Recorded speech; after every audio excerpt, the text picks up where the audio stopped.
When you buy a smartphone for $180 US, I think it's human nature to not expect much from it. We're so used to paying upwards of $800 for flagship smartphones these days, we're more than inclined to believe that these lower end budget smartphones quite frankly suck. I've only ever used flagship smartphones throughout my life, whether it be an Android flagship or an iOS flagship.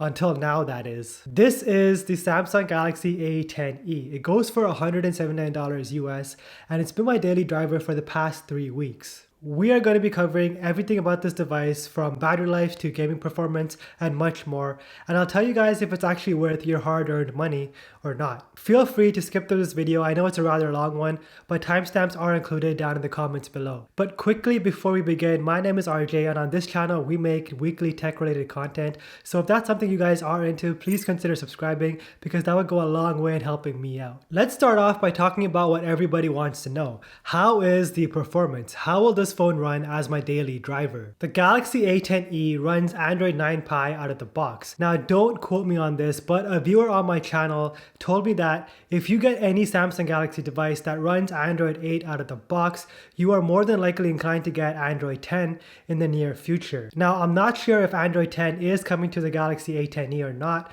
but if it does, I will make sure to update you guys in the description down below. The A10e only has 2GB of RAM and it's powered by the Exynos 7884 processor, but don't let the specs cloud your judgment. Though the specs and Geekbench scores indicate that this device isn't capable of much, the A10e is in fact a completely capable device even in late 2019. I've played games on this device such as Call of Duty, Fortnite, PUBG, and even more higher intense graphic games such as Asphalt 9, and the A10e, while those games were running on lower graphics, it did run pretty smoothly. The graphics weren't the best that I've ever seen on a smartphone or anything like that, but the graphics were tolerable even though they were on the lower end. Though on lower end graphics, the games did run really smoothly and it kind of did shock me. If you guys are expecting any sort of RAM management from the A10e, then think again. Even simple apps such as WhatsApp refreshes and restarts in about 10 minutes after it's in the background. So if you are a person that uses your phone to do multiple things all at once, then the A10e definitely isn't the way to go. If you already have the A10e or are thinking about picking up the A10e,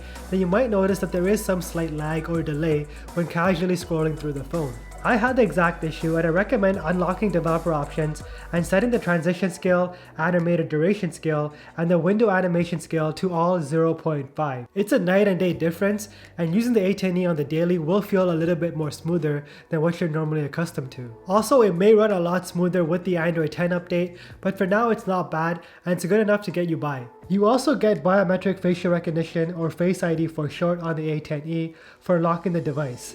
The setup process is pretty tedious and it takes a lot longer than what I'm normally accustomed to. It works well in good lighting situations, but in low light situations or if you're wearing a hat, it's completely unusable. So oftentimes I just revert back to entering the good old fashioned PIN numbers to unlock the device, which works 100% of the time. Getting any sort of notifications on the A10e is an absolute nightmare. The haptic vibration motors that Samsung put into this device are absolutely terrible. You could tell that Samsung wanted to keep the price of this device as low as possible, so they threw in the worst possible motors. The vibrations that this phone gives off while receiving phone calls or notifications makes the phone feel cheap and displeasurable to use. After about a day of annoying haptic feedback, I just couldn't handle it anymore, so I completely turned it off and then put the phone on mute, just so I could stop hearing that tinny annoying vibration. The A10e has two cameras, one 5-megapixel front-facing selfie camera and one 8-megapixel rear camera. And there's no better way to say this, the front-facing camera is just terrible. Here are some pictures that I took using the selfie camera in low light situations versus well lit situations, and you can be the judge for yourself. The software tries to add this beauty effect to smooth out the skin, and selfies in general just turn out really weird looking. The highlights in the back are completely blown out, colors are often oversaturated, and in poorly lit environments a lot of noise is introduced into the picture. The rear camera though is a completely different story. It's an 8-megapixel camera and it's pretty darn good. Samsung phones in general tend to oversaturate their photos, and with the A10e it's no different. Color accuracy is a hit or a miss, I find. Sometimes images are bright and vivid, and sometimes they are washed out. But in general there is very little noise, and dynamic range on these photos are actually quite decent. Photos are also quick to focus, and some of these photos here are actually quite Instagrammable, if that's an actual word. Not bad for a $180 device at all. There is no 2x optical zoom, but we do have digital zoom however. And with 2x digital zoom, there's a lot more noise introduced than before, and the colors are a bit more washed out. Going back to the dynamic range, we can see that it's quite good. The sky is clear, and you can see the shadows in the trees. We don't get a portrait mode or anything like that, but in some situations, there is a good amount of bokeh blur in the background to give you that bokeh portrait mode feel. The video capabilities on this camera are quite good. It's capable of recording in full HD, and here are some sample videos that I took using the rear camera, and you can be the judge for yourself. Though you may find yourself running out of space rather quickly, because on the A10e we only get 32GB of internal storage. But you can expand the storage with the micro SD card up to 512GB, so it's got that going for it. The design of the A10e is where Samsung really sold me. Coming from an iPhone X, the size is very familiar with that 5.8-inch infinity display, which I think is a perfect size for a smartphone. It's not too big where one-handed usability is out of the question, and it's not too small where you can't see your display properly. 5.8 inches in my opinion is honestly the ideal size for any smartphone, and it should become the industry standard. But hey, that's just my opinion. On the top we have a teardrop notch much like the one found on the OnePlus 7T, which houses the selfie camera, and an 81.38% screen to body ratio, which means we do have some bezels around the side and a tiny chin towards the bottom. Its design is very modern and minimalistic looking, and if I were to look at this from afar, I wouldn't be able to tell it apart from any 2019 flagship, to be honest. The power button is easily accessible on the right hand side of the device, where my thumbs naturally rest. Single click on the power button to wake the device from sleep, and double tap to quickly pull up the camera.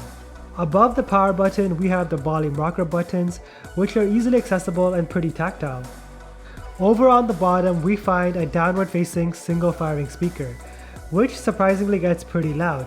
Though at maximum volume you do start to notice a little bit of distortion. But I'm pretty sure you won't be using the speakers when playing media on this device because we get a headphone jack. So kudos to Samsung for recognizing that consumers who want to purchase this device don't want to spend the extra money on wireless earbuds. Also on the bottom we have a USB-C port for charging the device, and finally on the left hand side of the device we have the SIM card tray and the expandable storage. The A10e weighs in at 144 grams or 0.3 pounds, so it's actually a really light device, and I love light devices. Although more premium devices do tend to feel more heavy in the hand to give it that more premium sturdiness feeling, the A10e is in fact very light, and I do tend to prefer this because holding the phone in the hand for long durations doesn't strain or add discomfort to your hands. The phone is made of plastic all around, but it's not necessarily cheap plastic. I dropped this phone multiple times on occasion without a case, and I came away scuff free. So if you are in doubt about the A10e's durability, don't be, because this thing is a tank. At this price point I had no expectations whatsoever for the display on the A10e, but this is probably the best non-OLED screen that I've ever used on a smartphone. I'm not even exaggerating one bit. And this includes Apple's infamous iPhone 11 LCD display, which everyone seems to rave about. The A10e sports a flat 5.8-inch IPS LCD display with the resolution of 720 by 1560 pixels, which is equivalent to 295 ppi. Dubbed by Samsung the Infinity display, this display is flat out awesome. Every time I pick up this phone, I sometimes forget that I'm actually using the A10e. I have to check on the back just to confirm. Colors are vivid and accurate, viewing angles are great, and the display gets plenty bright up to 500 nits, so outdoor usability isn't even a concern. Everything from scrolling through social media, watching shows on Netflix, and gaming has been a pleasant experience on the A10e. It's not a 90Hz display or anything like that for that ultra smooth experience, but hey, at this price point, I'm not really complaining about anything. If your main concern about the A10e is the battery life, I'm here to tell you the A10e will be more than enough to get you through a whole day. The A10e is packing a 3000 mAh battery. Although it may not seem like that much on paper, that battery combined with a 5.8-inch LCD display is going to make for some pretty good battery life. Over the past 3 weeks, I've been averaging anywhere between 4 to 4.5 hours of screen on time. Keep in mind this is with the phone in what I like to call beast mode. So essentially brightness is maxed out. I keep all my apps running in the background unless of course they force close on their own, and I do have dark mode turned on. I use the A10e for different unconventional purposes. Sometimes I type up an entire YouTube video script on the A10e, screen, or I binge watch a bunch of shows on Netflix. Other days I use it casually for light web browsing and social media scrolling. And there are some days where I just constantly play a game for about an hour or more. So on average, 4 to 4.5 hours of screen on time, the way I push this device is actually pretty impressive. I mean, sure, there's a lot of things that the A10e is actually missing. There's no wireless charging, there's no fast charging, there's no IPX official water resistant rating, and a lot more. But I'm actually willing to look past all of that because you're getting a pretty great return for your investment. So who is the A10e for? Well, it's the perfect burner phone for anybody looking for a second device. Or say recently you got your flagship iPhone or your flagship Samsung device stolen. This device will be the perfect filler for about maybe an year or two until you can save up the money to actually buy yourself a brand new flagship. Or maybe your child is in the market for their first smartphone. The A10e would be the way to go. With its durable build and decent performance, your child can drop this thing or scratch this thing a million times and the phone will hold up just fine. All without you having to worry about the cost of spending so much money on such an expensive device, which I think gives you a peace of mind. If you guys have any comments or concerns, make sure you ask me down in the comments below. I would love to interact with you guys on a more personal level and get to know you guys a little bit better. As always, thank you guys so much for watching, and don't forget to flex with your tech.